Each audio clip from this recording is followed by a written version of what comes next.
তো রেখা তো মারা গেছে, আপনারা ঈশ্বরগঞ্জ হসপিটালে আসছেন। আসার পরে পরে আম্মা ফোন কাটে দিছে আর কি, বুঝে না। পরে আমার ডাক দিছে, পরে আমি গেছি। পরে আমি কথা বলছি ওসির সাথে যে হ্যাঁ আসলে মারা গেছে।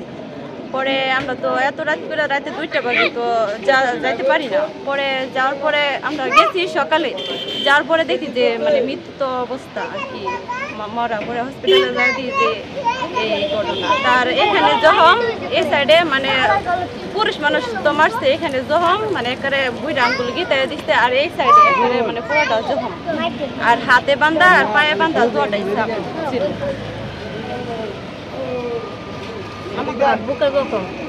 আর বুকে যে কামড়াইছে, মানে অবস্থা অনেক খারাপ, মানে সিরিয়াস। মানে এভাবে মারছে, মাথার চুলের মধ্যে দানের দুরা ছিল, চুল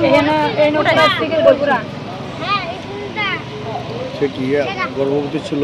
হ্যাঁ 4 মাসের গর্ভবতী। আগে তার বাচ্চা কটা ছিল? আগে না, এটাই প্রথম।